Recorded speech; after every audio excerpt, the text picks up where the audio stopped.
Assalamualaikum warahmatullahi wabarakatuh, and a very good evening I bid to all the audience watching live or from a recording wherever you are. Before we begin our session tonight, let us recite Kitab Al-Fatiha. Bismillahirrahmanirrahim.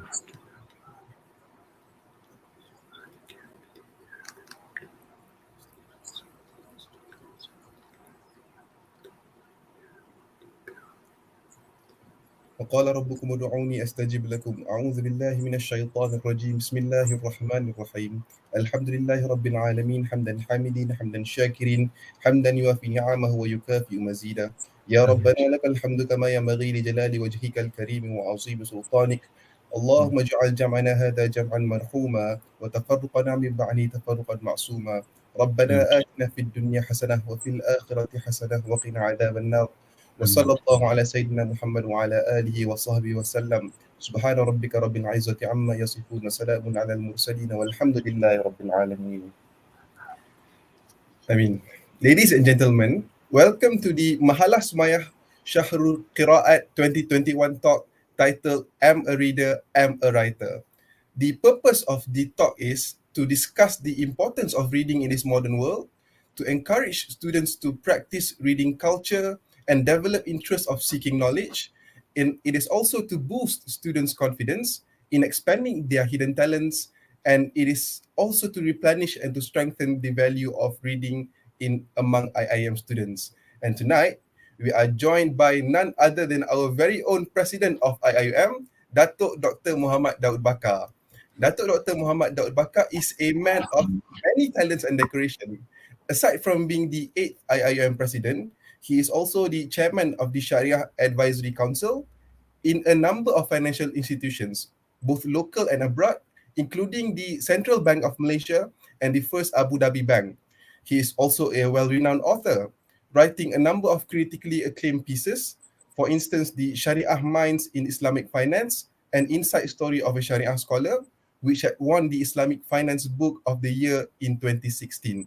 And he is also a badminton player in his free time. I know that because I look at your Instagram, Dato. And I could continue listing his lifelong achievements, but we would have to be here until tomorrow. Thus, without further ado, we are honored to have Datuk Dr. Mohd Daud Bakar with us tonight. Assalamualaikum, Datuk. How are you? Assalamualaikum warahmatullahi wabarakatuh. I'm fine. Thank you very much. I hope you are good too, Ilham. Yes, so tonight, Datuk, we will discuss about you as a reader and a writer. And the first question I would like to ask you tonight is, what makes Datuk Dr. Mohd Daud Bakar into himself today as a writer, as a reader? What's your journey up until now? Yeah, first and foremost, thank you very much for having me in this, session on this platform to talk to your beloved student, not only at the Mahallah Sumayyah but also across the board, and also the wider audience out there listening in to our session. Basically, I didn't write any significant book before or prior to 2016, but I was reading a lot. I was traveling a lot. So by reading and by traveling for the past how many years, I started accumulating a significant wealth of knowledge and experiences, as well as ideas, a perspective of the world about the system, the people, the country, anything that I have, come across in the entire life prior to 2016. Then I thought the time has come for me to start writing. And Alhamdulillah, I started on the right approach, where I decided not to write a very academic book.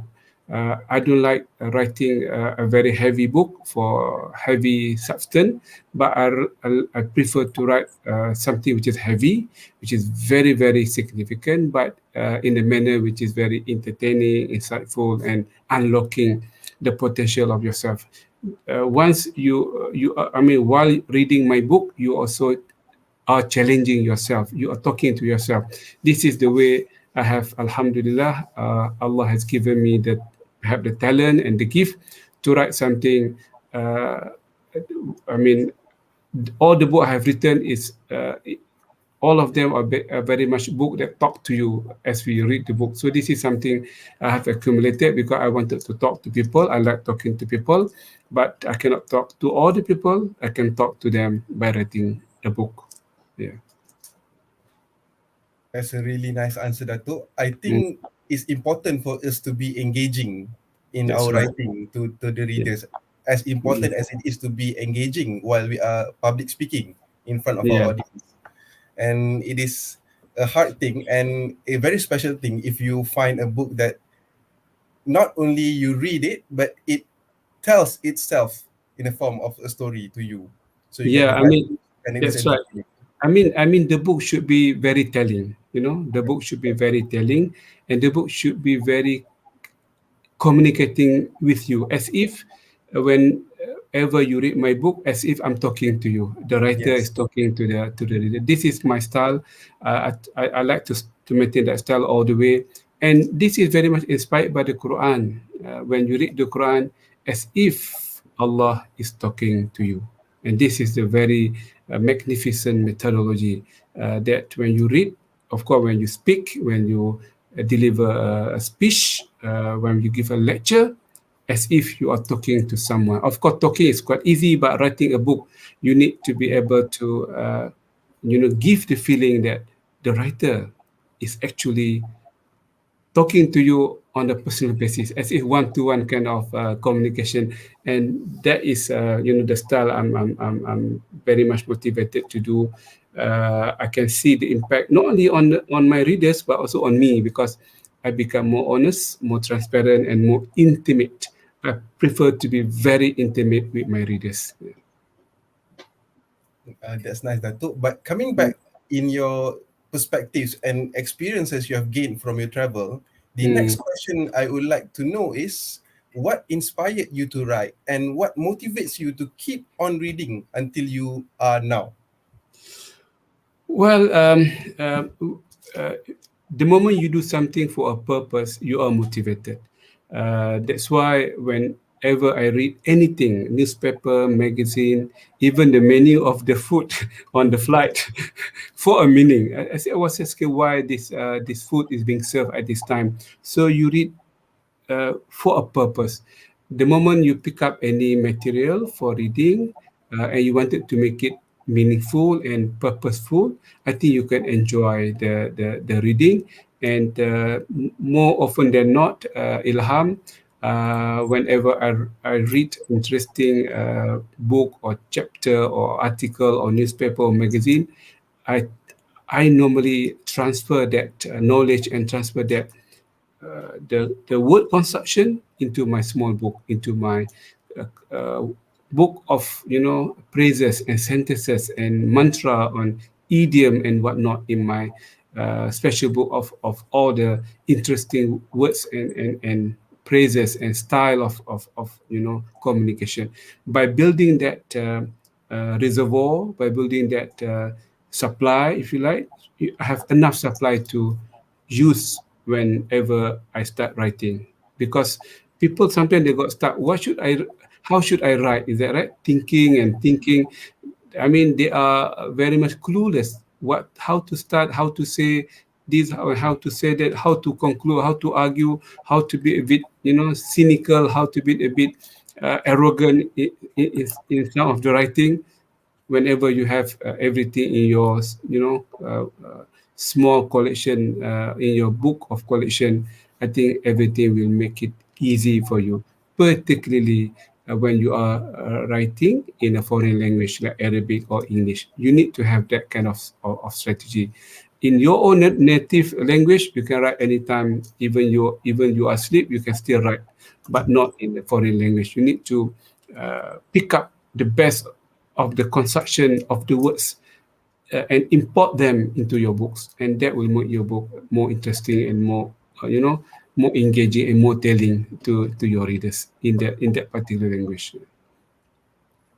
Yeah, thank you so much, Datuk. I think personally I can take some of those tips for myself to improve myself as a reader and a writer.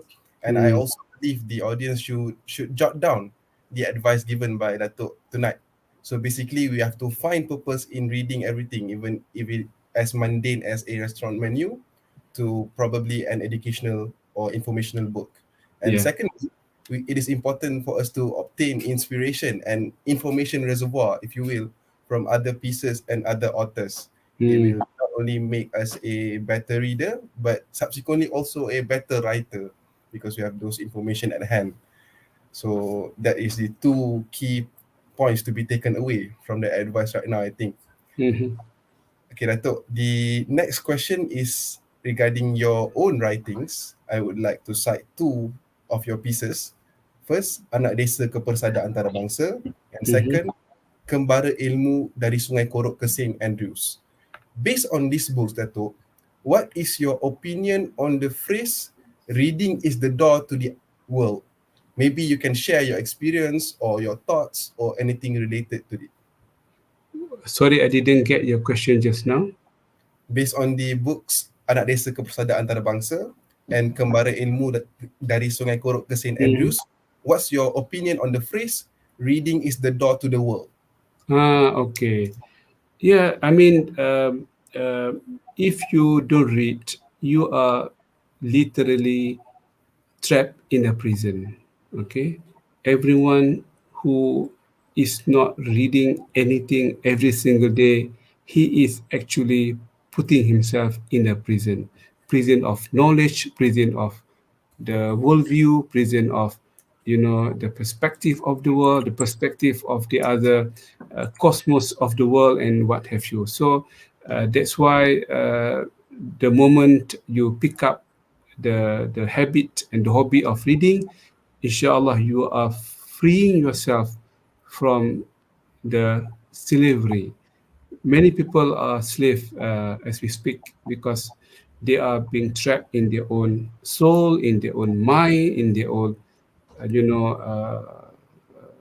in their own cocoon, if I can use that word, without realizing they are very much trapped and very much locked in, very much in the in the old hole, without knowing the direction. And that's why when they argue, they open their mouths, they wanted to say something, everything is, sorry to say, rubbish, and everything is not value based, everything very much of emotion, gut feeling, sometimes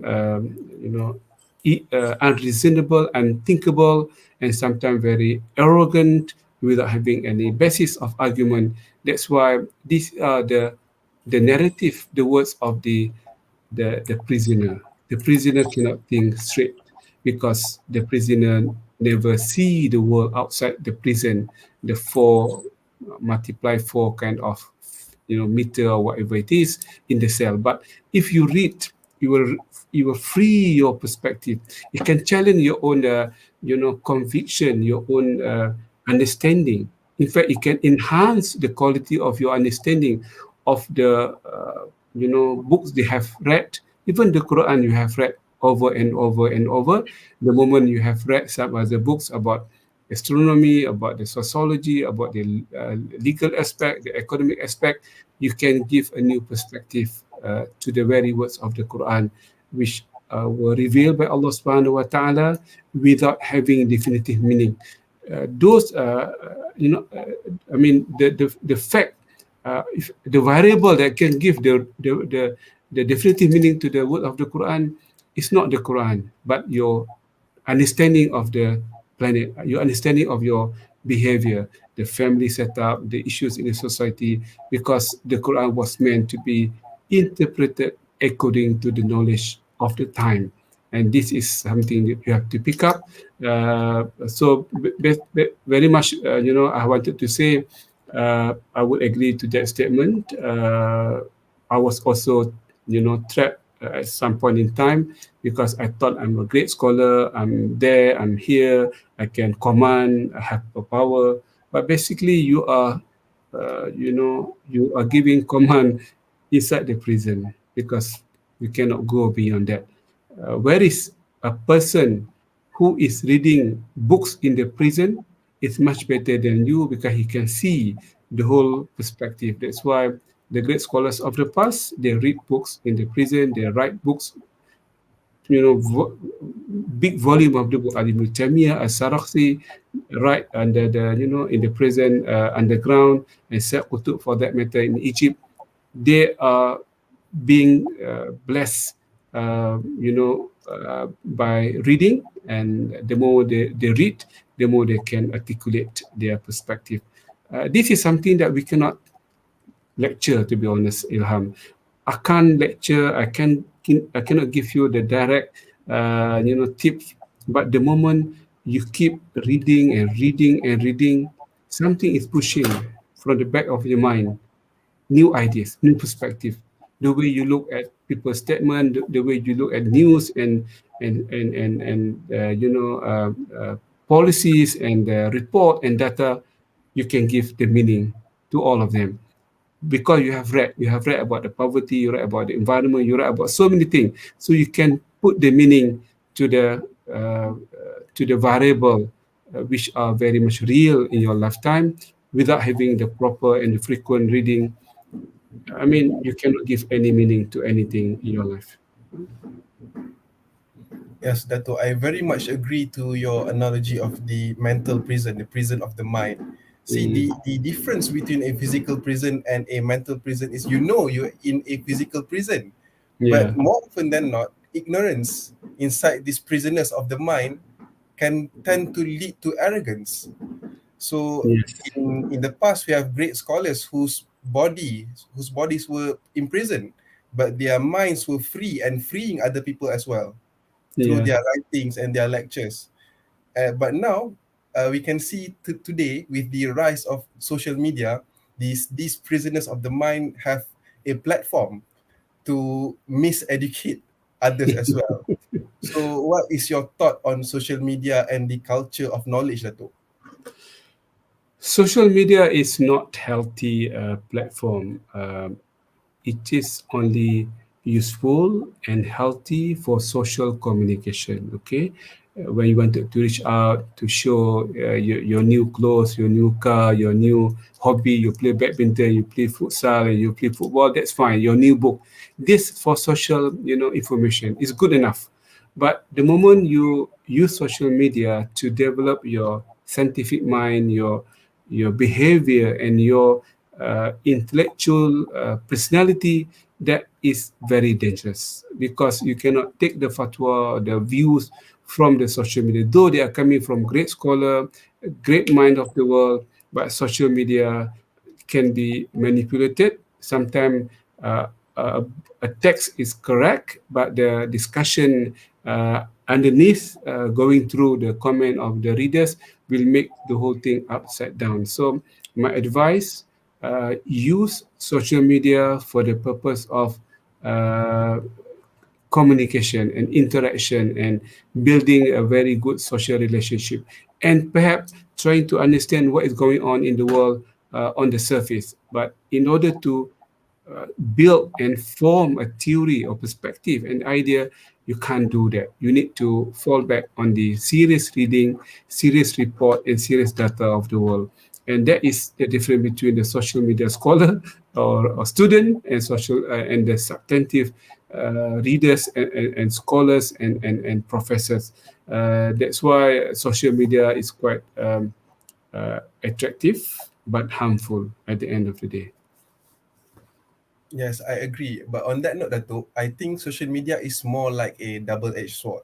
Of course, Yeah. it has harm to us, but it is also a fast and efficient way to get information, if not the knowledge. Of course, it is only a very surface level, but Mm, because it is very quick, very fast, and very, very accessible, it is an option for the masses. So perhaps maybe scholars could try to reach out more via mm. writing in social media.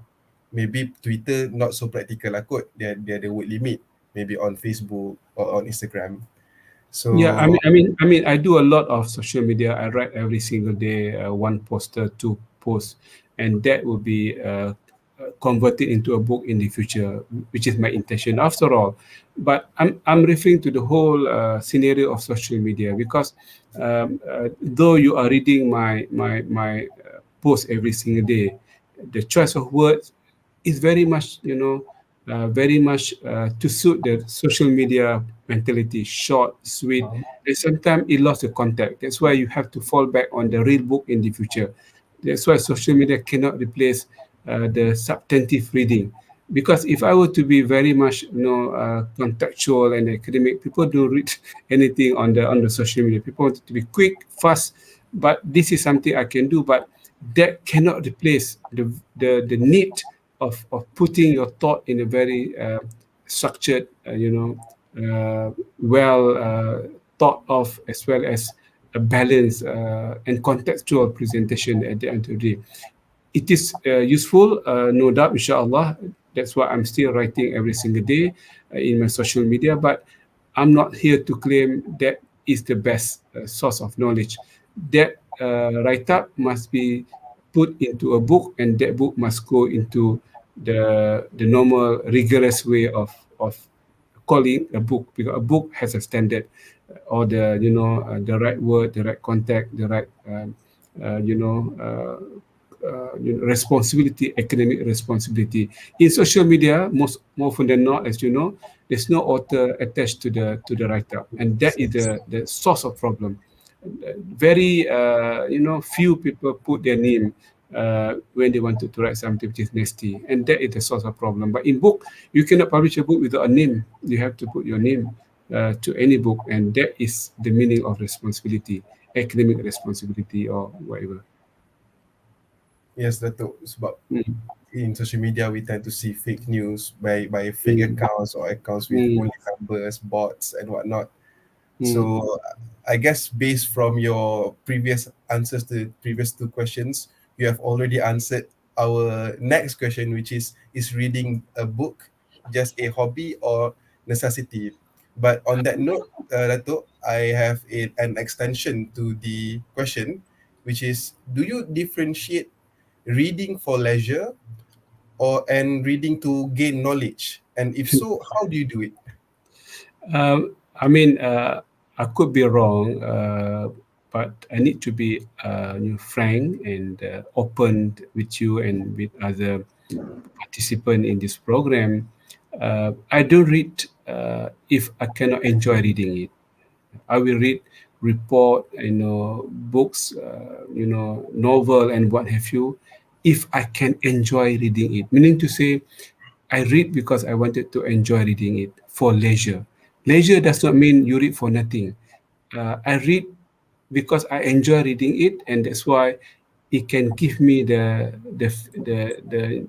reflection of my reading.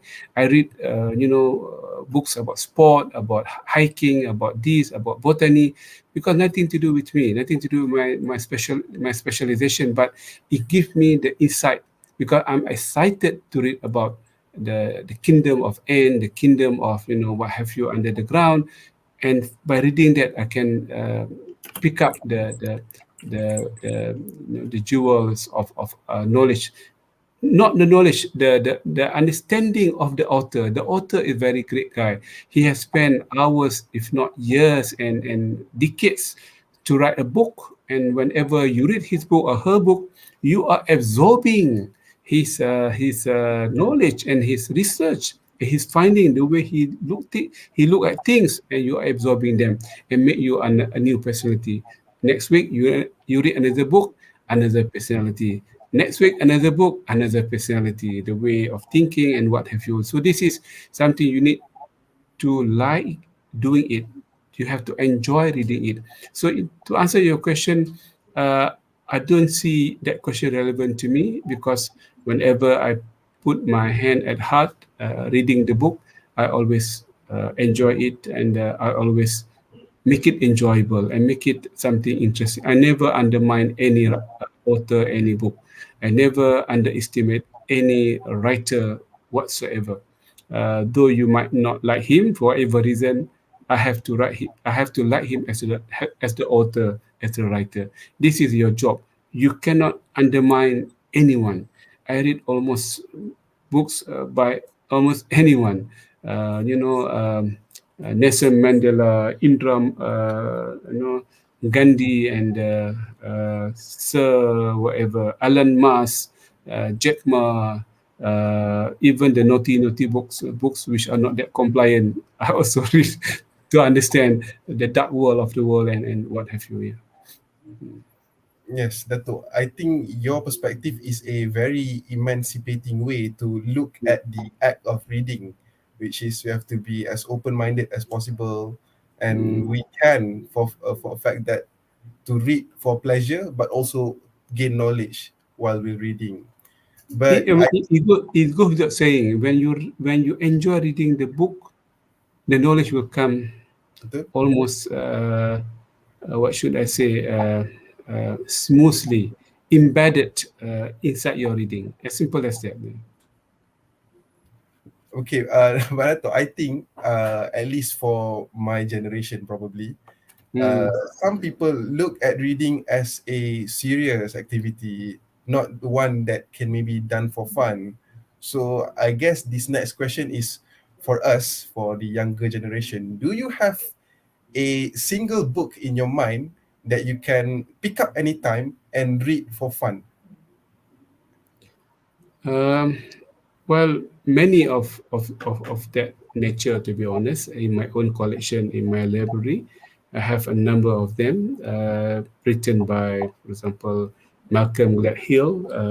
I like his book, Bling and Tipping Point, a book of motivation, but very much entertaining, very much inviting and telling the real story about human being. You can pick up a book by John Grisham. I have read almost all his novel on the legal fiction, and I like him very much. He opened up my mind so significantly uh, to look into the legal issues, the corruption in society. Of course, he is a bit socialist in his upbringing and his approach. And when we see some of the film which are produced based on his novel, you can see the quality of his argument, which are evergreen. Evergreen. His book is evergreen. I can say his book can last long for the next 100 years.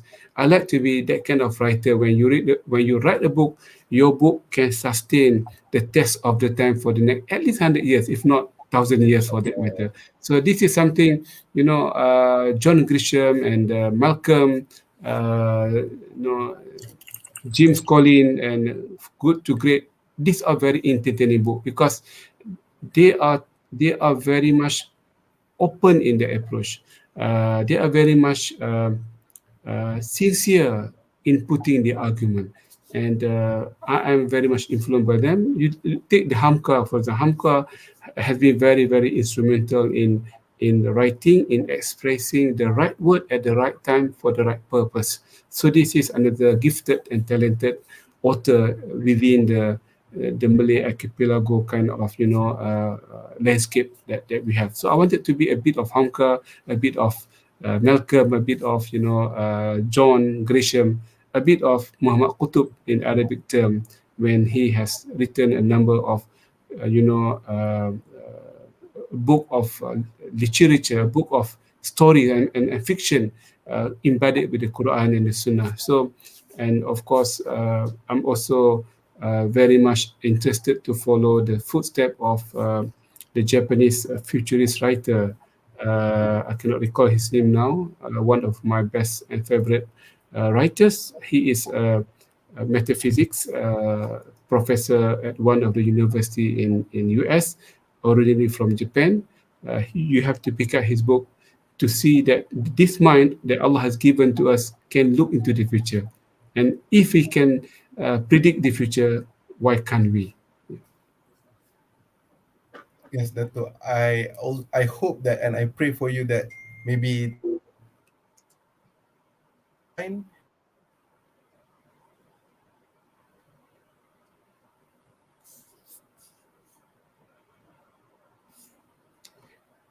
It's picking up, Ilham. Dato. Yeah, I'm here still. I think it's I have a problem, slight issue with my connection, but Okay. no matter. So Datuk, it's almost 9 o'clock, and I have one final question for you, and Mm-hmm. this will be an important one to, I believe, all IIM students, including myself. May Mm-hmm. I ask for your life principles to keep seeking for knowledge, and any advice for us students to replenish the reading culture? Um, I think I have a few, Ilham, if I may share with you and everyone of our beloved student. Um, First and foremost, we wanted to be a better you. Is that right? We wanted to be a better me in the future. There's no other way to be a better you other than reading excessively. There's no other way. You can listen to the talk, you can listen to the seminar, you can see so many movie and film and what have you. You can do it. It can help you a lot. But reading is the most instrumental way to to transform you to become a better personality on daily basis. On daily basis, this is something that I wanted to be a better me, as I progress further. Number two, reading can also unlock your potential. We have so many potential within ourselves, but we don't know how to express that. But the moment you read one sentence, one paragraph, and one book for that matter, you can connect your idea to his idea, and you can make it more tangible and more presentable. So unlocking your own personality can only be done, via connecting to other ideas in the perspective, and the books are the best collection of ideas. And the third, um, uh, if I may advise my student, while reading, while studying in the university, you have plenty of time. You have a lot of time. You have plenty of time. You have uh, surplus of time, if I can say that. So, what should I do? What should you do then in that given scenario? My advice to you: you pick up any book, my student. You pick up any book and try to finish at least 3 books within 1 month or 2 months. I'm sure you will not regret, and you will be a great man in the future. You'll be a great leader in the future. You will be someone who can unlock yourself and your environment and the world for you. And this is something I have seen that myself. The moment I have read, not good enough, I have written. That is the beginning of unlocking yourself to the whole world. I think we need to unlock ourselves, our talent. Otherwise, our talent will be wasted, and many people die without unlocking their talent, which is quite sad. So there's no other option but to work hard, and this is very much in sync with our, URA or IUM motto of Iqra culture. We need to and read and read, and otherwise, I don't think we belong to this university if we don't bring the culture of reading seriously and extensively to our daily life. I wish every one of you do whatever you can. If you cannot find any book, tell me the president office what can we do to provide book that you wanted to read, but you cannot find the book.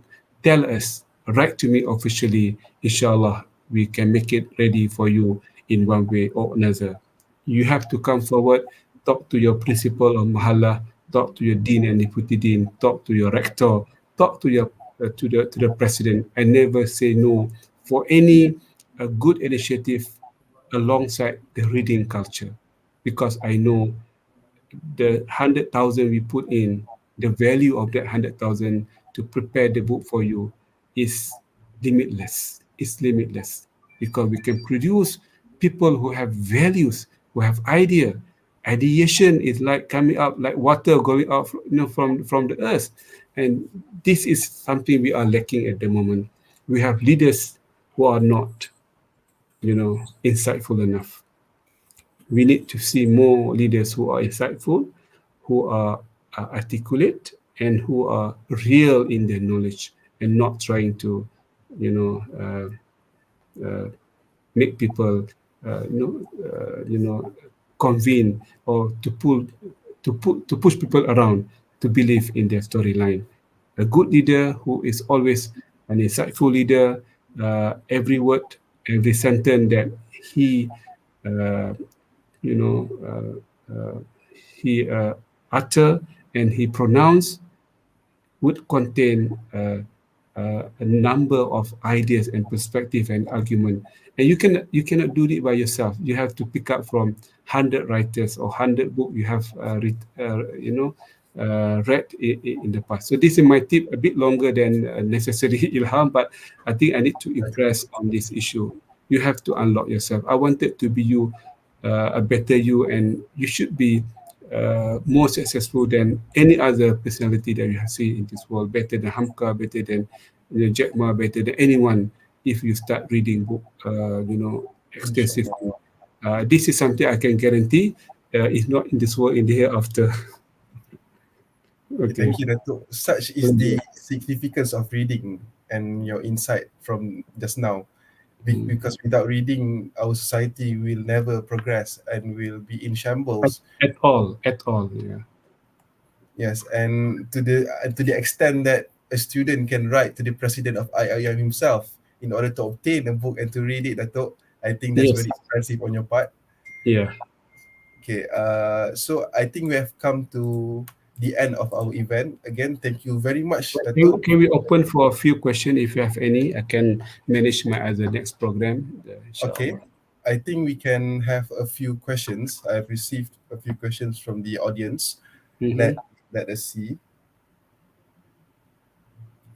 So I think okay, I have a question which I think relates a lot to your points regarding finding inspiration from other writers. The question is that what is your opinion when someone who reads a lot integrates all of the other writers' ideas in their own work?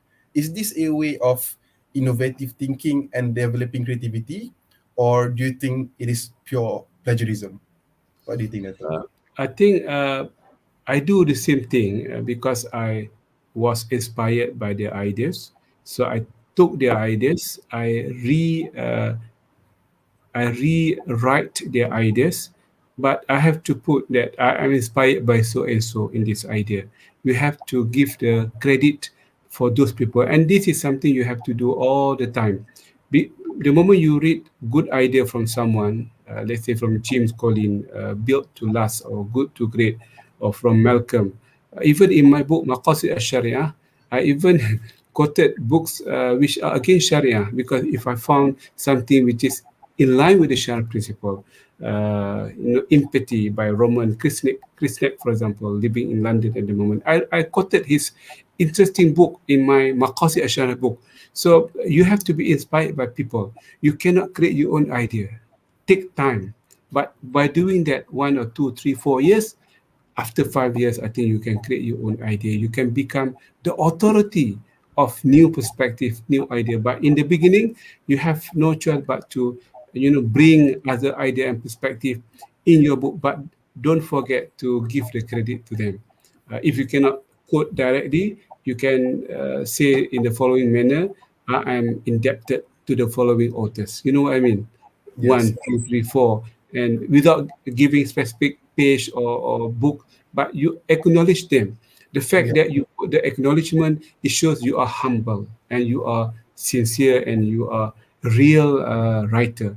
But don't ever, camouflage your ideas by not putting any reference to any significant idea. Ideas which are open to the public, no need to, put the acknowledgement. But ideas which are very much substantive, you have the duty to do that, and this is a good training. Otherwise you are very much what they call uh, doing the plagiarism activity, which is the lowest level in the academic world. If I have the power, I will put them in the prison.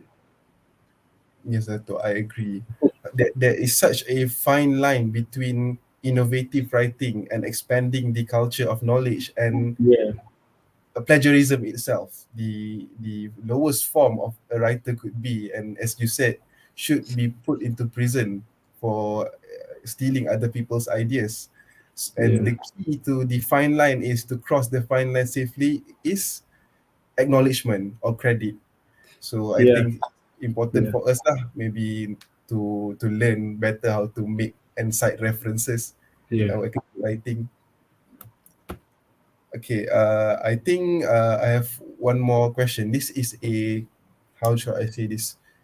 It's quite close to me. It's a quite a personal question. For yeah, me, to be able to write is one of the satisfactions, because people like me who are unable to vent out their feelings through talking, because I'm trained to talk in a certain way, so macam I can't talk to vent out. I would, find writing as a form of escapism and a form of self-comfort. Do you yeah. have the same views as me, Dato'? Yeah, I think I have the same feeling because I don't articulate that's good in the past. I cannot relate myself to many other people outside there. Then I wrote my first ever book in 2016, and second book, third book, and fourth book. Now I have about 27 books. But believe me, Ilham, when you have written a number of books, you have, they call it, you are fluent in writing, but inshallah you're going to be fluent in your tongue. That is a good thing, and that will help you to put the right word, the right sentences, the right emphasis when you are talking to the people, and you are learning animal. We are learning human creatures, so don't worry too much. There's no perfection. Until we die, we are not perfect. So keep improving all the time, but don't shy away. In your case, don't say that you are not good in in communicating with people, but you have your own way of style of communication. But continue reading, continue writing. But at the end of the day, we need to speak. Prophet were sent to speak to people, not to write books. Okay? They were sent at the end of the day, with the reading that we have, the book that we have, we need to articulate, we need to engage. And the engagement is, as you know, by writing, of course, by producing film, documentary, but also by exchanging ideas through communication, through the tongue, and not through the pen, if you like, but through the tongue. And that is very, very effective way. And we have to develop our young generation, to be able to articulate. Our young generations are not good anymore to articulate. They are influenced by social media words, catchy words and simple words. But at the end of the day, they are going to be, a creature of not being able to express the deep emotion that they have, and that could, create another problem in the future. They could be stressful, uh, too much stressful, and they cannot express. And the moment they cannot express, they might be doing something which is not desirable by any standard, the law or the ethics of the world. So I think I would encourage you and myself, continue reading, continue writing, and continue speaking in many other conferences, seminar. I'm taking the invitation tonight not because I'm good, but I wanted to practice talking to you. I wanted to relate myself to my beloved, student and participant, because we have the duty, at least to to trigger the interest in reading and writing and speaking and thinking all the time. Humans are being created to read and to speak and to think and to read, to rethink, and to do over and over all the time. And I hope this session is able to trigger that point of interest. I would like to see everyone, inshallah, among the great readers of the university. And thank you very much for having me in this session. Yeah. Thank you very much, Dato', for your time tonight. I believe it is a very insightful session for myself personally and also for the audience. Thank you, Dato'. Before we end our session, let us recite Tasbih Kafarah as Suratul As. سبحانك اللهم وبحمدك أشهد أن لا إله إلا أنت أستغفرك. بسم الله الرحمن الرحيم. Thank you very much. Thank you, Datuk, for your time tonight. Thank I hope you. you have a good night. And Thank ladies you. and gentlemen, that is the end of the Mahallah Sumayyah Shahr Qiraat 2021 talk titled Mm. At the Reader,